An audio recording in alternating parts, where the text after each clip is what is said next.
오늘의 말씀은 갈라디아서 2장 11절에서 16절입니다.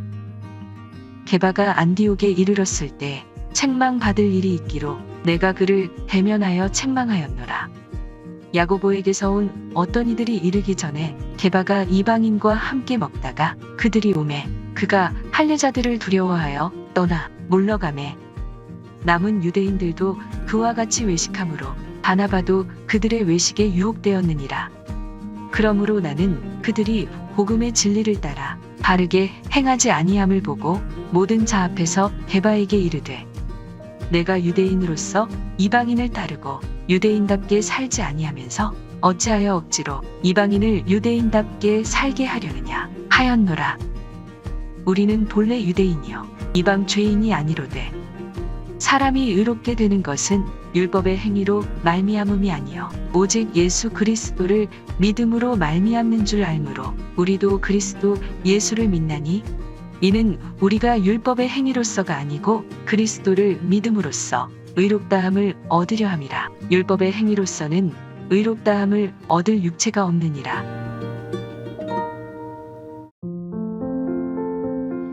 오늘 본문은 이렇게 시작됩니다. 게바가 안디옥에 이르렀을 때, 게바는 베드로를 가리킵니다. 헬라식 곧 그리스식 이름인 베드로는 반석을 뜻합니다.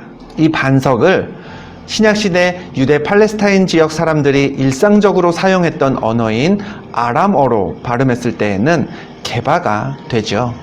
본문은 게바 곧 베드로가 안디옥에 이르렀다고 했습니다. 안디옥은 예수 그리스도를 믿는 성도들이 처음으로 그리스도인이라고 불리었던 교회였습니다. 바울의 전도 여행 이래 이방 선교의 전초 기지 역할을 했던 곳이기도 하죠. 그런 안디옥 교회에 베드로가 나타났으니 무엇인가 은혜로운 일이 일어났을 법도 합니다만 본문 11절은 그와는 조금 다른 이야기를 기록하고 있습니다. 게바가 안디옥에 이르렀을 때 책망받을 일이 있기로 내가 그를 대면하여 책망하였노라. 본문에서 바울은요 베드로를 책망했다고 했습니다. 다른 사람도 아니고요 초대교회에서 가장 영향력 있는 사도였던 베드로를 바울이 책망했던 이유가 무엇이었을까요? 본문 12절에 그 이유가 있습니다.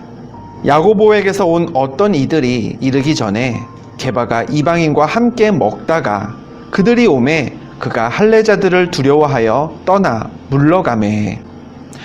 당시 유대인들은요 이방인과 함께 식사하지 않았습니다.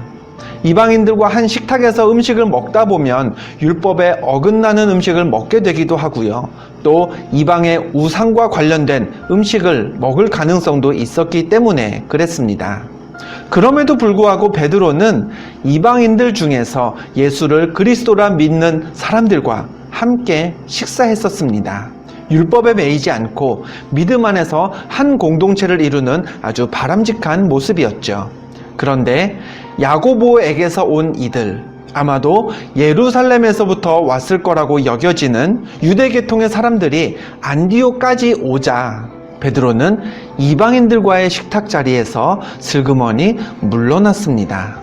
할례받은 유대인으로서 이방인들과 함께 식사했다는 사실을 드러내기가 두려웠던 것이죠. 문제는요, 베드로가 그렇게 행동하자 안디옥 교회 전체가 흔들렸다는 데에 있습니다. 이어지는 13절에는 남은 유대인들도 그와 같이 외식했다라고 했고요. 바울의 동역자였던 바나바마저 나도 이방인들과 식사하면 안 되는 건가 하고 유혹되었다고 기록되어 있습니다.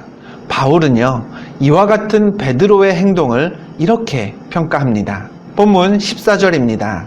그러므로 나는 그들이 복음의 진리를 따라 바르게 행하지 아니함을 보고.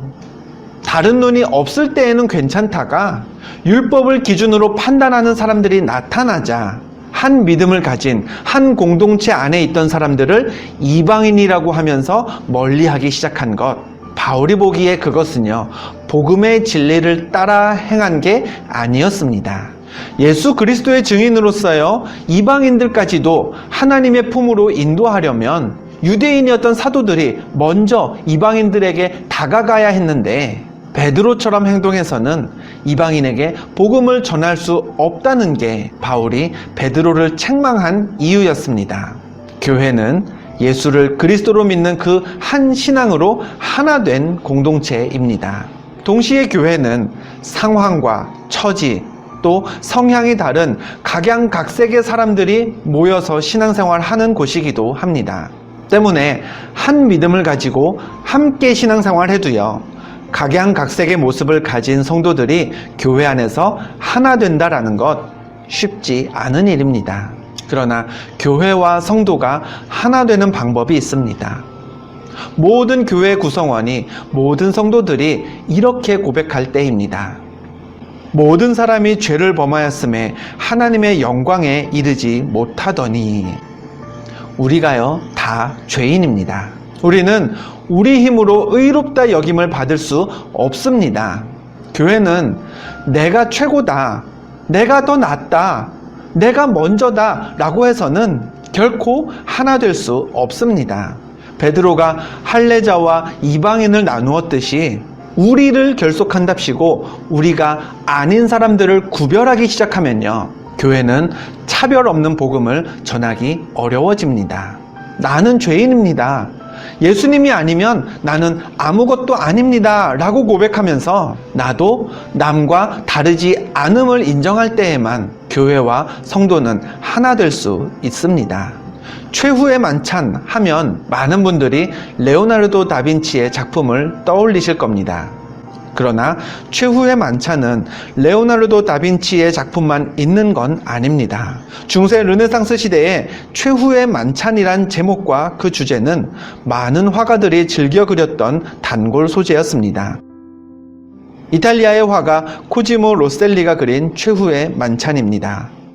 그림을 보시면요, 유독 한 사람이 무리들 속에 끼지 못하고 그림 중앙에 따로 떨어져 있습니다. 이 사람 누구일까요? 가룟 유다입니다.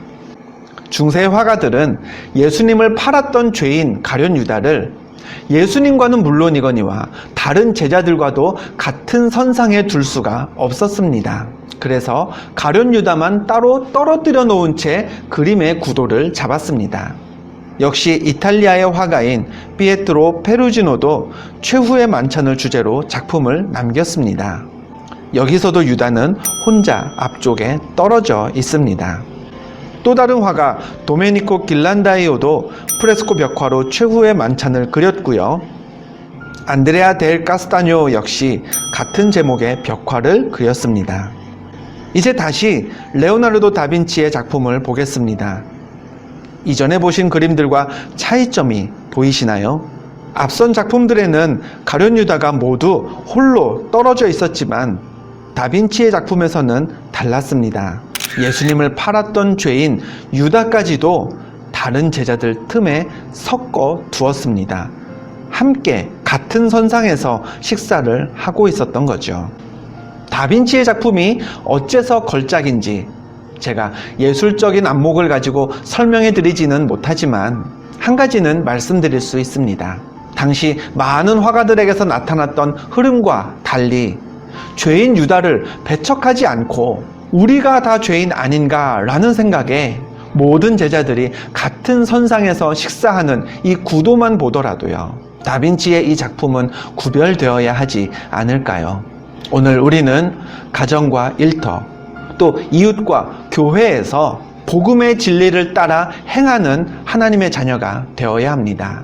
우리가 가진 믿음은 내가 죄인입니다 라는 고백에서부터 시작되기에 나와 남을 나누는 대신 나 역시 죄인 아닌가 라는 생각으로 다른 그 어떤 사람들과도 같은 선상에 머물러야 하는 겁니다. 말씀들은 이 시간 복음의 진리를 따라 행할 것을 두고 기도하겠습니다. 율법의 행위로는 의롭다함을 얻을 육체가 없음을 깨닫고 복음의 진리를 따라 가정에서, 일터에서, 교회에서 누구와도 같은 줄에 서는 사람이 되기를 결단해야 합니다. 그 간구, 그 결단대로 오늘 하루 복음의 진리를 따라 행하는 하나님의 자녀 되시기를 축복합니다. 기도하겠습니다. 하나님, 베드로가 실수하였듯이 세상의 기준으로 사람을 나누고 판단하지 않게 하옵소서. 복음의 진리를 따라 행하며 내가 속한 공동체를 화평케 하는 사람 되게 하여 주옵소서. 예수 그리스도의 이름으로 기도하옵나이다. 아멘.